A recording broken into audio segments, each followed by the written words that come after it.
The history of architecture traces the changes in architecture through various traditions, regions, overarching stylistic trends, and dates. The branches of architecture are civil, sacred, naval, military, and landscape architecture. Neolithic architecture. Neolithic architecture is the architecture of the Neolithic period. In Southwest Asia, Neolithic cultures appear soon after 10,000 BC, initially in the Levant and from the spread eastwards and westwards. There are early Neolithic cultures in southeast Anatolia, Syria, and Iraq by 8000 BC, and food-producing societies first appear in southeast Europe by 7000 BC, and Central Europe by c. 5500 BC. Linear band ceramic and vinca, with the exception of the Andes, the Istmo-Colombian area and western Mesoamerica. The people of the Americas and the Pacific remained at the Neolithic level of technology up until the time of Western contact. The Neolithic people in the Levant, Anatolia, Syria, northern Mesopotamia and Central Asia were great builders, utilizing mud brick to construct houses and villages. At Catalhoyuk, houses were plastered and painted with elaborate scenes of humans and animals. The Mediterranean Neolithic cultures of Malta worshipped in megalithic temples. In Europe, long houses built from wattle and daub were constructed. Elaborate tombs for the dead were also built. These tombs are particularly numerous in Ireland, where there are many thousands still in existence. Neolithic people in the British Isles built long barrows and chamber tombs for their dead and causewayed camps, henches, flint mines and cursus monuments. Antiquity. Ancient Mesopotamia. Ancient Mesopotamia is most noted for its construction of mud brick buildings and the construction of ziggurats, religious temples made for worship of the gods and goddesses of Mesopotamia. The word ziggurat is an anglicized form of the Akkadian word zigguratum, the name given to the solid step towers of mud brick. It derives from the verb zakaru, to be high.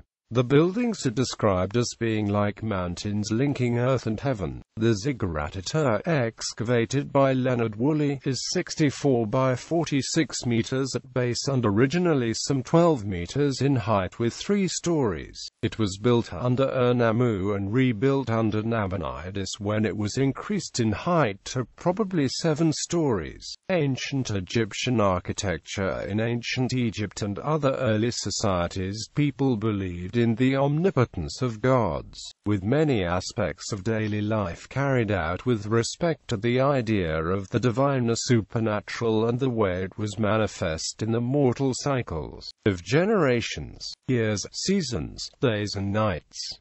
Harvests, for example, were seen as the benevolence of fertility deities. Thus, the founding and ordering of the city and her most important buildings were often executed by priests or even the ruler himself, and the construction was accompanied by rituals intended to end human activity and to continued divine benediction. Ancient architecture is characterized by this tension between the divine and mortal world. Cities would mark a contained sacred space over the wilderness of nature outside, and the temple or palace continued this order by acting as a house for the gods. The architect, be he priest or king, was not the sole important figure. He was merely part of a continuing tradition. Greek architecture. The architecture and urbanism of the Greeks and Romans was very different from that of the Egyptians and Persians. Civic life gained importance for all members of the community. In the time of the ancients, religious matters were only handled by the ruling class. By the time of the Greeks, religious mystery had skipped the confines of the temple-palace compounds and was the subject of the people of polis. Greek civic life was sustained by new open spaces called the agora, which were surrounded by public buildings, stores and temples. The agora embodied the newfound respect for social justice received through open debate rather than imperial mandate. Though divine wisdom still presided over human affairs, the living rituals of ancient civilizations had become inscribed in space. In the paths that wound towards the Acropolis, for example, each place had its own nature, set within a world refracted through myth. Thus temples were sited atop mountains, all the better to touch the heavens. Roman architecture. The Romans conquered the Greek cities in Italy around 300 years BCE and much of the Western world after that. The Roman problem of rulership involved the unity of disparity. From Spanish to Greek, Macedonian to Carthaginian, Roman rule had extended itself across the breadth of the known world, and the myriad pacified cultures forming this ecumen presented a new challenge for justice. One way to look at the unity of Roman architecture is through a newfound realization of theory derived from practice and embodied spatially. Civically, we find this happening in the Roman Forum, where public participation is increasingly removed from the concrete performance of rituals and represented in the decor of the architecture. Thus we finally see the beginnings of the contemporary public square in the Forum Lulium, begun by Julius Caesar, where the buildings present themselves through the facades as representations within the space. As the Romans chose representations of sanctity over actual sacred spaces to participate in society, the communicative nature of space was open to human manipulation, none of which would have been possible without the advances of Roman engineering and construction of the newly found marble quarries, which were the spoils of war. Inventions like the arch and concrete gave a whole new form to Roman architecture, fluidly enclosing space in taut domes and colonnades, clothing the grounds for imperial rulership and civic order. This was also a response to the changing social climate, which demanded new buildings of increasing complexity: the Colosseum, the residential block, bigger hospitals and academies. General civil construction such as roads and bridges began to be built. The Romans widely employed, and further developed, the arched vault and dome, all of which were little used before, particularly in Europe. Their innovative use of Roman concrete facilitated the building of the many public buildings of often unprecedented size throughout the empire. These include Roman temples, Roman baths, Roman bridges, Roman aqueducts, Roman harbors, triumphal arches, Roman amphitheaters, Roman circuses, palaces, mausolea, and in the late empire, also churches. Roman domes permitted construction of vaulted ceilings and enabled huge covered public spaces such as the public baths like baths of Diocletian or the monumental Pantheon in the city of Rome. Art historians such as Gottfried Richter in the 1920s identified the Roman architectural innovation as being the triumphal arch, and it is poignant to see how this symbol of power on earth was transformed and utilized within the Christian basilicas when the Roman Empire of the West was on its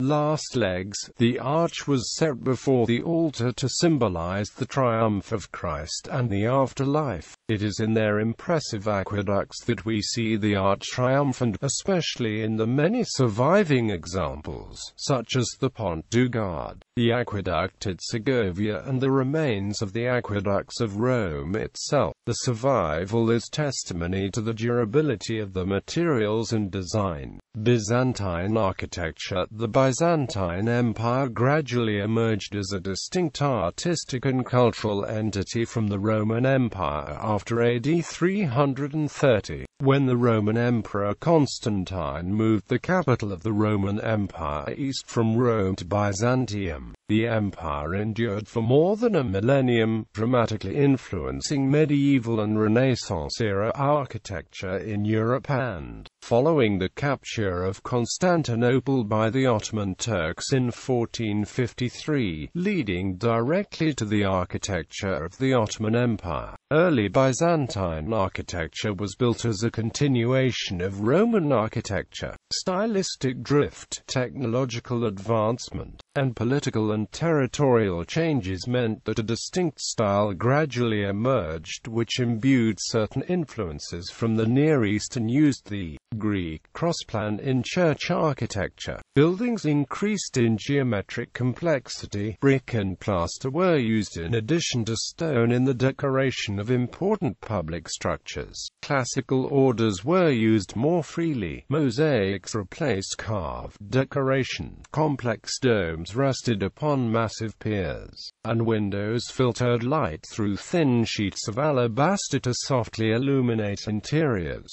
Persian architecture. The pre-Islamic styles draw on 3–4,000 years of architectural development from various civilizations of the Iranian plateau. The Islamic architecture of Iran, in turn, draws ideas from its pre-Islamic predecessor, and has geometrical and repetitive forms, as well as surfaces that are richly decorated with glazed tiles, carved stucco, patterned brickwork, floral motifs, and calligraphy. Iran is recognized by UNESCO as being one of the cradles of civilization. Each of the periods of Elamites, Achaemenids, Parthians, and Sassanids were creators of great architecture that over the ages has spread wide and far to other cultures being adopted. Although Iran has suffered its share of destruction, including Alexander the Great's decision to burn Persepolis, there are sufficient remains to form a picture of its classical architecture.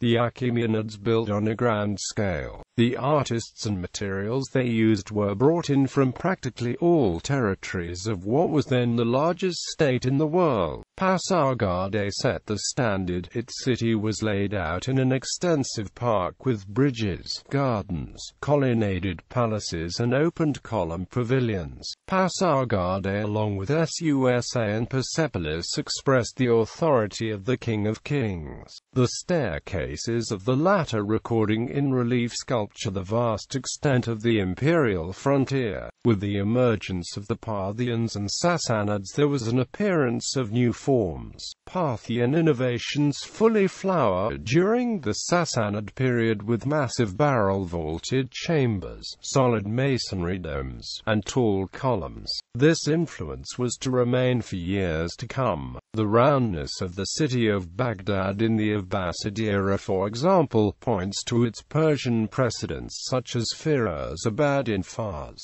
The two designers who were hired by Al-Mansur to plan the city's design were Naubakhti, a former Persian Zoroastrian who also determined that the date of the foundation of the city would be astrologically auspicious, and Mashallah, a former Jew from Khorasan. The ruins of Persepolis, Cte-Siphon, Jiroft, Sialk, Pasargadae, Firuzabad, Arge Acute Bam, and thousands of other ruins may give us merely a distant glimpse of what contribution Persians made to the art of building. The fall of the Sassanid Empire to invading Islamic forces ironically led to the creation of remarkable religious buildings in Iran. Arts such as calligraphy, stucco work, mirror work, and mosaic work became closely tied with architecture in Iran in the new era. Archaeological excavations have provided sufficient documents in support of the impacts of Sasanian architecture on the architecture of the Islamic world. Many experts believe the period of Persian architecture from the 15th through 17th centuries to be the most brilliant of the post-Islamic era. Various structures such as mosques, mausoleums, bazaars, bridges, and different palaces have mainly survived from this period. In the old Persian architecture, semicircular and oval-shaped vaults were of great interest, leading Safavi architects to display their extraordinary skills in making massive domes.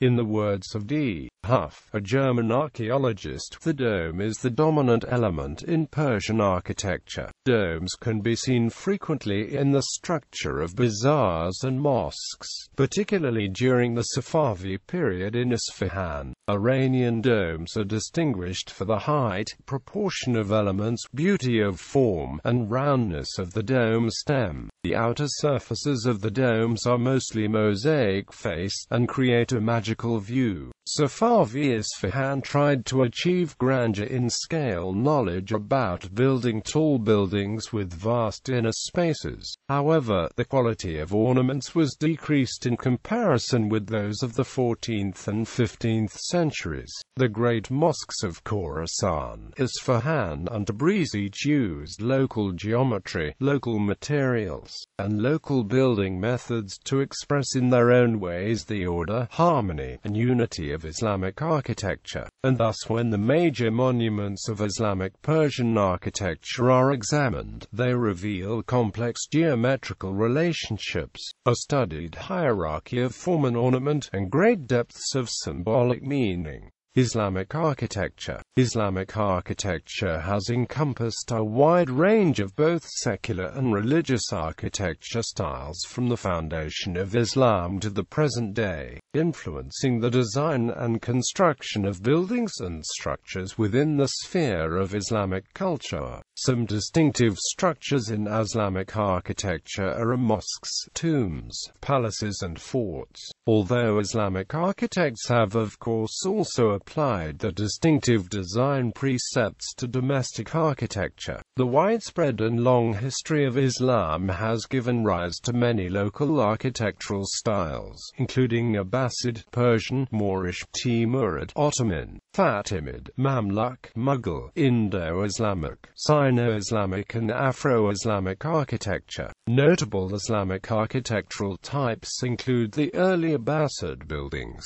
T-type mosques, and the central dome mosques of Anatolia. Also, Islamic architecture also discourages illustrations of anything living, such as animals and humans. Africa. Ethiopian architecture expanded from the Aksumite style and incorporated new traditions with the expansion of the Ethiopian state. Styles incorporated more wood and rounder structures in common as architecture in the center of the country and the south, and these stylistic influences were manifested in the construction of churches and monasteries. Throughout the medieval period, Aksumite architecture and influences in its monolithic tradition persisted, with its influence strongest in the early medieval and Zagwe periods. Throughout the medieval period, and especially from the 10th to 12th centuries, churches were hewn out of rock throughout Ethiopia, especially during the northernmost region of Tigray, which was the heart of the Aksumite Empire. However, rock-hewn churches have been found as far south as Adadi Maryam, about 100 kilometers south of Addis Ababa. The most famous example of Ethiopian rock-hewn architecture are the 11 monolithic churches of Lalibela, carved out of the red volcanic tuff found around the town, though later medieval hagiographies attribute all 11 structures to the eponymous king Lalibela. New evidence indicates that they may have been built separately over a period of a few centuries, with only a few of the more recent churches having been built under his reign. Archaeologist and Ethiopian David Philipson postulates, for instance, that Bet Gabriel Rufel was actually built in the very early medieval period, sometime between 600 and 800 AD, originally as a fortress but was later turned into a church. During the early modern period, the absorption of new diverse influences such as Baroque, Arab, Turkish and Gujarati Indian style began with the the arrival of Portuguese Jesuit missionaries in the 16th and 17th centuries. Portuguese soldiers had initially come in the mid-16th century as allies to aid Ethiopia in its fight against daval, and later Jesuits came hoping to convert the country. Some Turkish influence may have entered the country during the late 16th century during its war with the Ottoman Empire, which resulted in an increased building of fortresses and castles.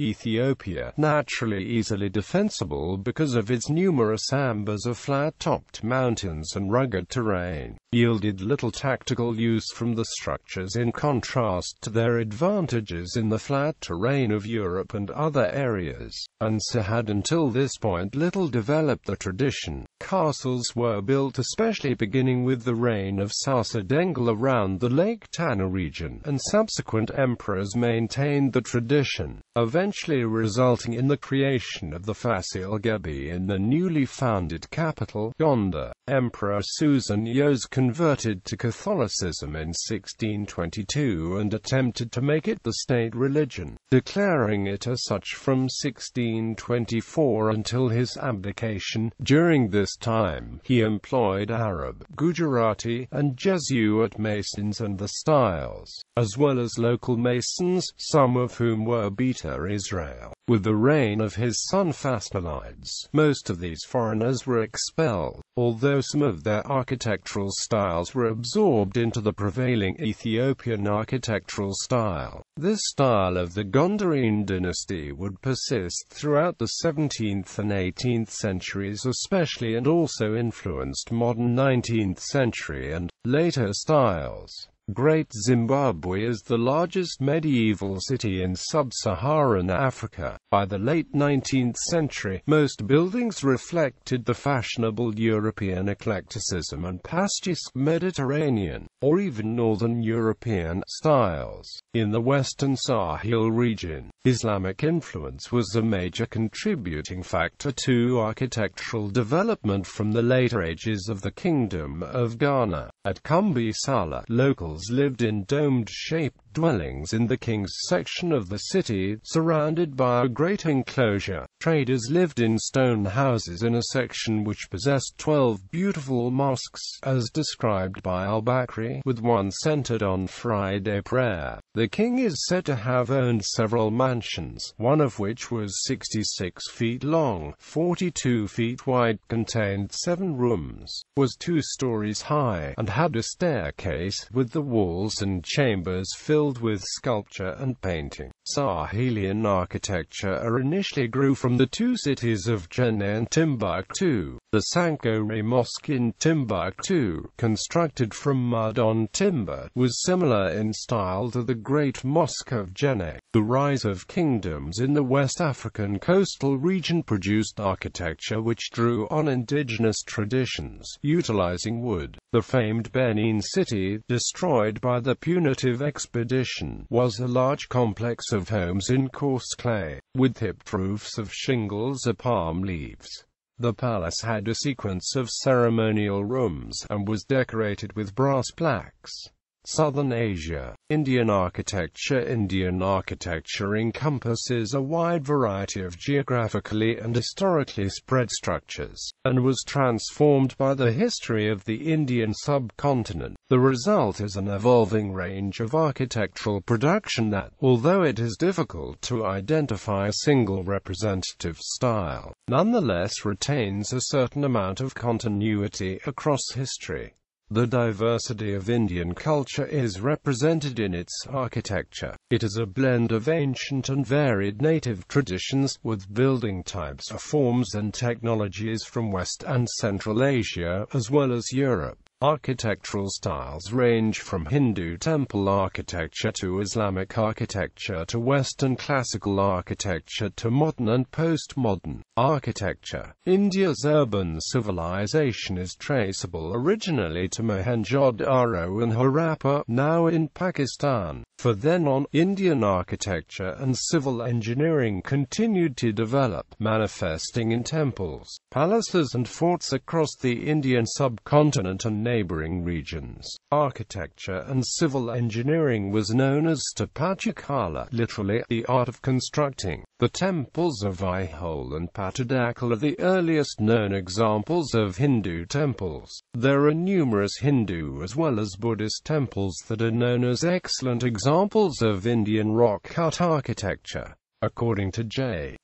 O'Connor and E. F. Robertson, the Salba Sutras were appendices to the Vedas giving rules for constructing altars. They contained quite an amount of geometrical knowledge, but the mathematics was being developed, not for its own sake, but purely for practical religious purposes. During the Kushan Empire and Mauryan Empire, Indian architecture and civil engineering reached regions like Balochistan and Afghanistan. Statues of Buddha were cut out, covering entire mountain cliffs, like in Buddhas of Bamyan, Afghanistan. Over a period of time, the ancient Indian art of construction blended with Greek styles and spread to Central Asia. It includes the architecture of various dynasties, such as Hoysala architecture, Vijayanagara architecture, and Western Chalukya architecture. The Church of Sedan, which is cast in the Indian Baroque architectural style under the orientation of the most eminent architects of the time. It is a prime example of the blending of traditional Indian styles with Western European architectural styles.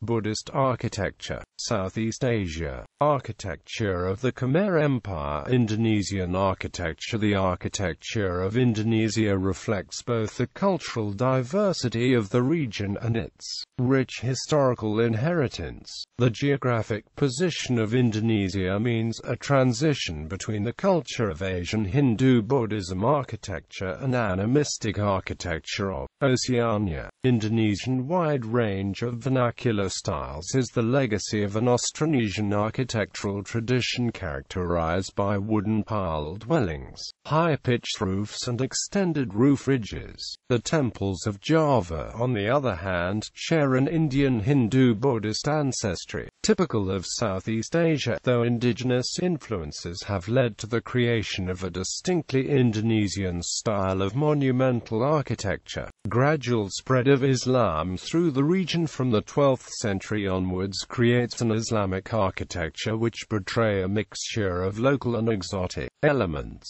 Arrival of the European merchant, especially the Dutch, shows incorporation of many Indonesian features into the architecture of the native Netherlands to produce an eclectic synthesis of Eastern and Western forms apparent in the early 18th century India's style and modern New India's style. The years that followed independence saw the adoption of modernist agenda on the part of Indonesian architects apparent in the architecture of the 1970s and 1980s.